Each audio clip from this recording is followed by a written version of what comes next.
This episode of TechnoBuffalo is brought to you by the LG Twin Wash. Wash 2 loads at the same time.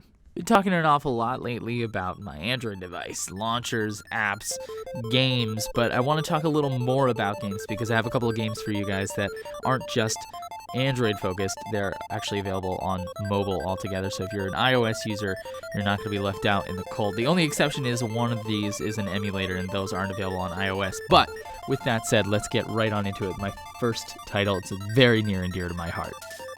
I have been playing the living crap out of Magic Puzzle Quest. Puzzle Quest is one of my favorite games. It's essentially like Bejeweled, but with RPG elements, and I'm a Magic the Gathering nerd, so they released a game that hits both of my funny bones, and I've been playing the crap out of it.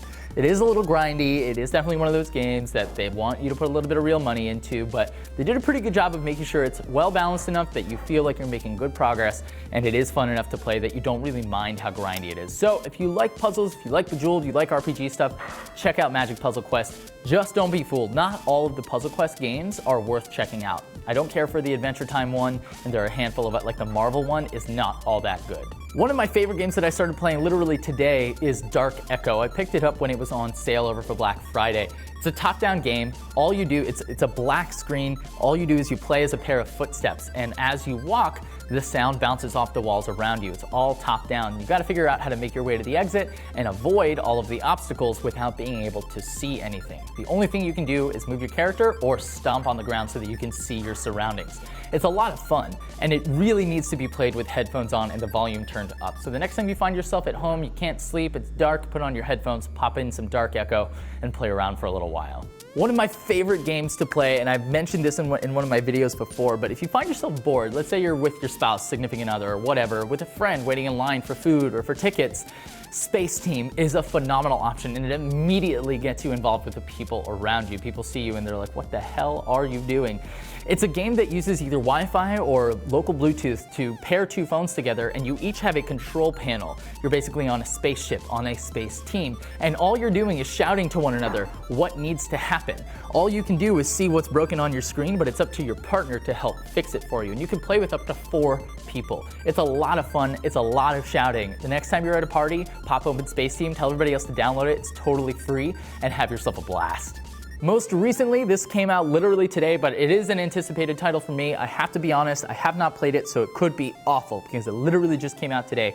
But one of my favorite shows is Rick and Morty. It's hysterical. They just put out a mobile game called Pocket Mortys, which is essentially a game like Pokemon or Pocket Monsters, but with Mortys. You can get all kinds of different Mortys that do all kinds of different stuff and have little battles with them, and you train your Mortys to get them all up to snuff.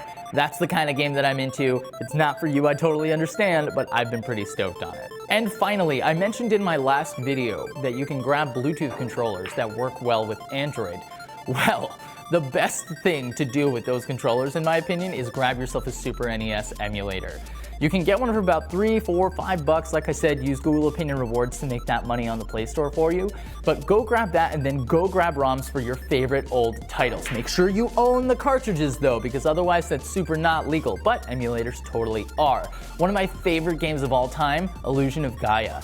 You can go download a ROM, install it on there, you have a retro Bluetooth controller, and now suddenly you've got all of your favorite games of history to play right on your phone, right in your pocket, no matter where you are. That's a couple of the games that I've been playing recently, guys. Thank you guys so much for watching. It's just been a fun day shooting videos for you, and I thought this might be a really great way to end it, especially now that Ron is taking a little naparooski over here beside me on the couch. So thank you guys so much for watching.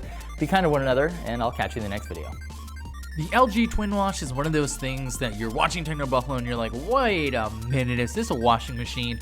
And yeah, it's a washing machine, but it's actually a really, really cool washing machine. Not just because it's got 2 separate washing containers and that bottom pedestal washer actually works with any LG washer from 2009 forward, but because we live in the future. Like our washing machines are network enabled now. They speak to the internet, guys. Our washing machines speak to the internet. Well, yeah, I mean, all those things aside, these are still just like dope washers. And if you wash clothes, which I hope you do, you should totally check them out. It's pretty cool. LG Twin Wash. Meet your new laundry sidekick.